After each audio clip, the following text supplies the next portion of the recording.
토지에 대해서 이제 그러면 어떠한 토지가 산나물 재배하기에 적합하느냐, 이것을 말씀드리도록 하겠습니다. 자, 토양 및 시비. 자, 우리가 산을 오르다 보면 능선길에는 일반 자풀은 없고 일반 자풀은 없고 모래가 많습니다. 반면에 계곡 쪽을 보면 토양 색깔이 짙고 풀이 많이 나죠. 잡목도 많이 나죠. 바로 이런 부분에 대해서 맨 밑에는 어떤 땅이냐? 바로 질차목입니다. 산 등성이 있는 흙은 모래흙이겠죠. 모래흙. 이렇게 위로 올라갈수록 모래 성분이 많고 아래로 내려갈수록 지륵 성분이 많은 것이죠. 산지를 개발할 때는 산의 반을 잘라서 그 밑에가 바로 밑에가 차목. 요 땅이 재배하기 좋겠죠. 맨 밑에도 질차목. 여기도 괜찮습니다. 모래 차목까지도 토질에 따라서 다르겠지만 여기도 강해요. 모래흙은 좀 고민할 필요가 있습니다. 이런 부분에 대해서 토양을 우리가 고민해야 되고, 또 계분태비가 있지 않습니까? 계분태비. 비료태비를 쓰는데 계분태비와 돈분태비, 또 우분태비에 대해서 말씀하십니다. 쉽게 말씀드리면 계분태비는 많이 쳤을 때 질소 성분이 일반 화학 비료의 50% 성분이 있습니다. 비효는 큽니다. 비료가 가지고 있는 그런 성분은 빨리 오겠죠. 예를 들면 한약과 양약을 비교했을 때 양약과 같다고 보셔야죠. 그리고 땅이 딱딱해집니다. 딱딱해지는 그런 부분이 되는 거고, 우분을 넣었을 때는 땅이 파실파실해집니다. 한약과 같은 거죠. 한약. 질소 성분이 많은 계분과 또 그 우분 성분이 있는 이런 그 퇴비를 썼을 때 중간은 돈분퇴비가 됩니다. 그래서 이것을 적절하게 나눠 쓰셔야 되고, 보통 10아르가 300평이지 않습니까? 아르당 500kg를 우리가 이제 그 시비를 하고, 우분 같은 경우는 1톤에서 1.5톤을 시비를 하게 되어 있습니다. 이렇게 그 토양은 어떤 거든지 그 땅의 힘이 좋아야 돼요. 땅의 힘. 그래야지만이 작물을 잘 키우겠죠. 또 너무 물이 배수가 잘 돼야 되는 건 기본이지 않겠습니까? 배수가 잘 돼야 되고 토질이 비옥해야 되고, 그 이외에는 이제 그늘이냐 일조량이냐를 맞춰주는 것입니다. 두 번째, 토지 형질에 따른 재배 품종이 있습니다. 내가 가지고 있는 토지가 어떤 것이냐에 대해서 20분 동안 거의 말씀드렸고, 이제 다음은 산지 재배가 있습니다. 산지 재배. 산지 재배는 보통 그 그늘이 있다 보니까 음지를 좋아하는, 그늘이 좋아하는 그런 식물을 심습니다. 두 번째는 노지 재배. 노지는 아무래도 햇볕이 많이 들지 않습니까? 햇볕이 많이 드는 그런 식물을 심게 됩니다. 산지와 노지, 또 시설 재배도 가능하겠죠. 뭐 비닐하우스라든가 이런 걸 지어놓고 그 안에다가 뭐 작물을 재배할 수 있는 거고, 서두에도 말씀드렸듯이 우리는 아파트가 많이 짓는 그런 도시화 되면서, 그럼 도시에서도 이런 작물이 되지 않을까 고민을 해보지 않겠습니까? 저는 이런 것을 가지고 아파트 베란다에서도 키워보고, 또 그늘진 그런 공공 용지에서도 키워보고, 이런 용도로 활용도를 높이고 있습니다. 또 마지막으로는 화분 재배가 있습니다. 관상가치 있는 그런 종류를 가지고 화분에 심었을 때 외래 잎을 따서 판매하는 것보다는 수익성이 더 높습니다.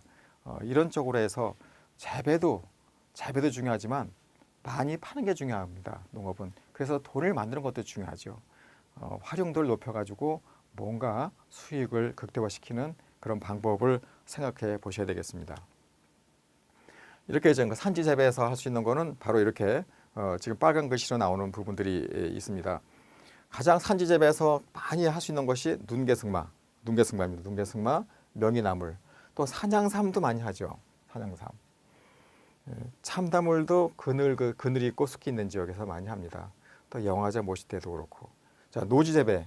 노지 재배는 역시 햇볕을 좋아하는 거니까 부치깽이 나물이라든가 두배부추라든가 천년초, 또 고사리 이런 거 일손이 많이 갑니다. 도라지, 아스파라거스, 고사리 이런 거는 이렇게 노지에서 재배할 수 있는 게 있고, 시설 재배할 수 있는 게 있습니다. 요즘에 곤드레를 대량으로 재배해서 납품하는 곳이 있고, 또 전어나물이 있습니다.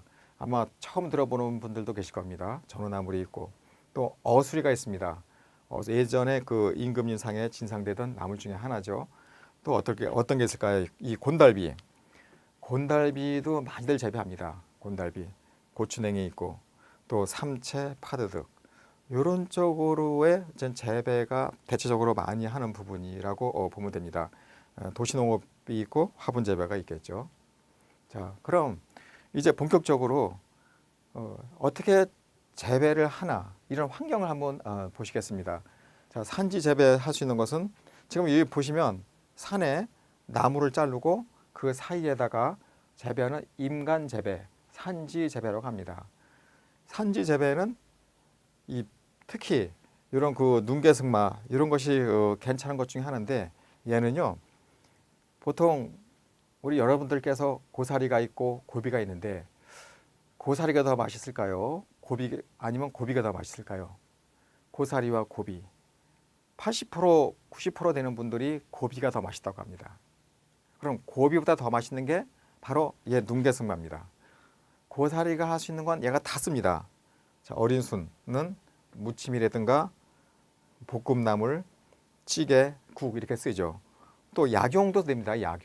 약용으로선 해독, 정력, 편도선염, 성인병 예방.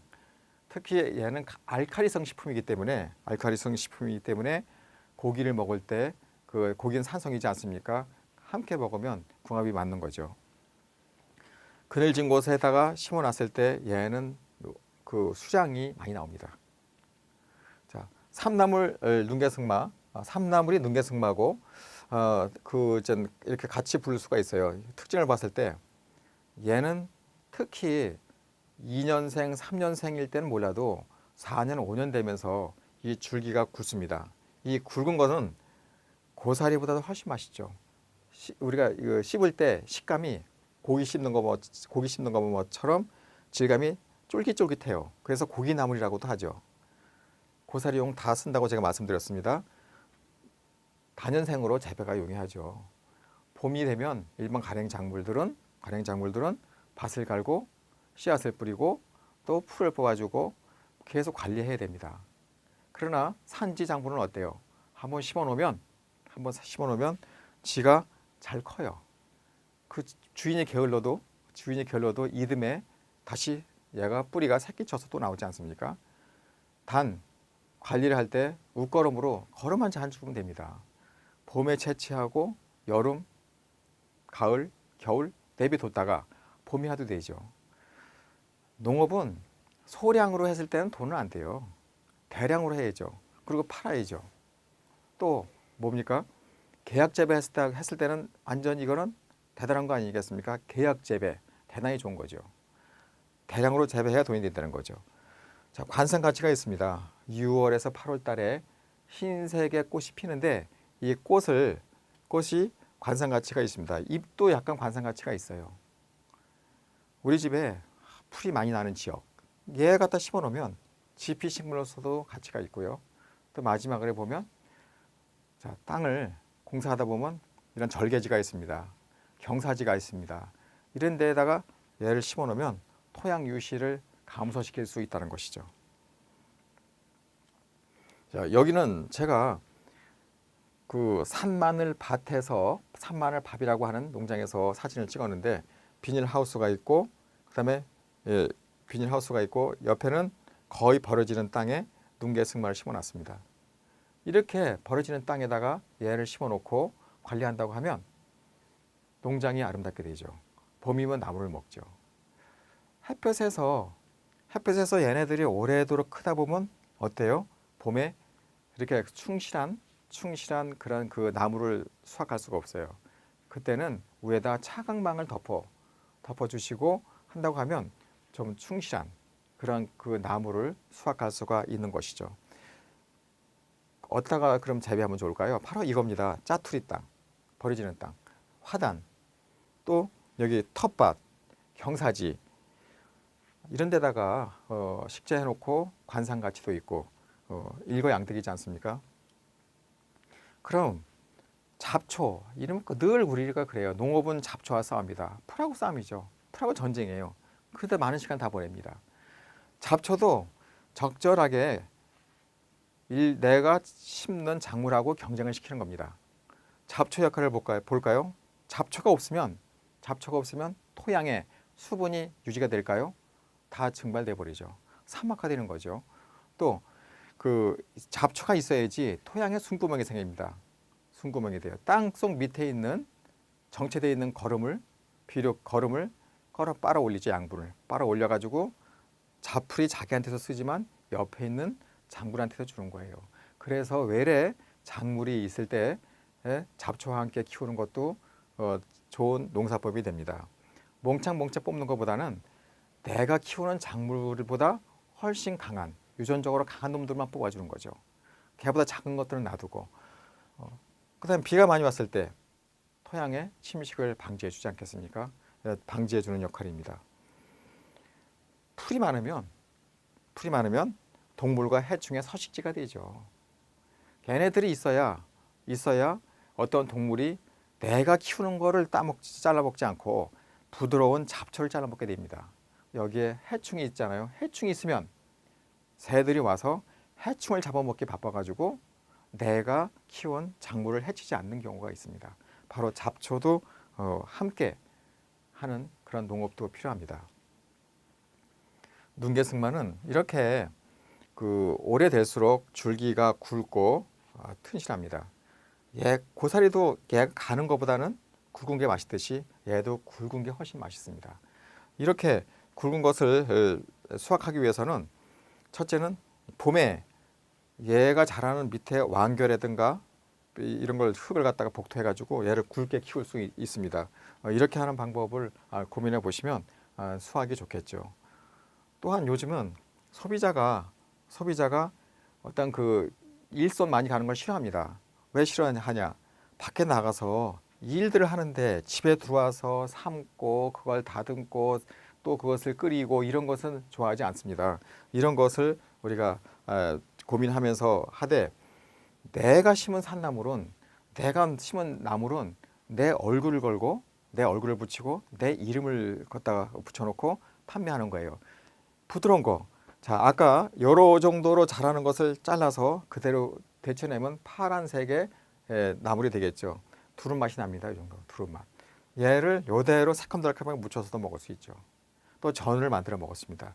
이렇게 눈개승마는 이런 이용도를 할 수가 있는 겁니다. 자, 또 이렇게 자라는 것을 잘라서 나무를 묻히기 전에 또 말려서 건나물을 만들었다가 근데 묵나물 헷갈리죠. 묵나물은요, 이런 나무를 뜯어다가 끓는 물에 데쳐서 말린 것을 묵나물이라고 합니다. 얘를 물에 담갔다가 다시 삶아서 우려내가지고 나물을 하잖아요. 그럼 이렇게 고기 씹는 맛이 납니다. 그래서 얘 이름은 고기나물이라고 하죠. 이름이 많은 건 인기가 많은 거예요. 삼나물, 눈개승마, 고기나물, 장강나물, 삐뚝바리 이렇게 4가지 이름을 갖죠. 자, 그러면 소비자는 생산자가 수량을 많이 하기 위해서 이 밑으로 갈수록 얘는 질깁니다. 그냥 먹기 어려워요. 그럼 얘를 그냥 내보내요. 저울로 해서 몇 킬로 이렇게 나가다 보니까 이렇게 하는 것보다는 얘를 부드러운 부분만 따서 판매하는 거죠. 자, 농촌에 귀농 귀촌 포기 이유가 있습니다. 포기하기가 뭐예요? 바로 소득 부족이에요. 소득 부족. 소득이 안 나는 거죠. 그러다 보니 3사람 중에 한 분이 겸업을 하죠. 소득을 올리려고 하면 바로 우리는 상품을 만들어야 돼요. 자, 부드럽게 얘를 말려가지고 쌀이라든가 콩이라든가 어떤 우리 눈개승마, 어수리 이런 걸 넣고 바로 밥솥에만 넣으면 먹을 수 있게끔 이런 걸 만드는 거죠. 그럼 소비자는 밖에 나갔다 와서 쌀 씻을 것도 없어요. 씻어 놓은 이런 제품으로 갖다가 그냥 솥에만 넣고 찌개를 한다는 얘기죠.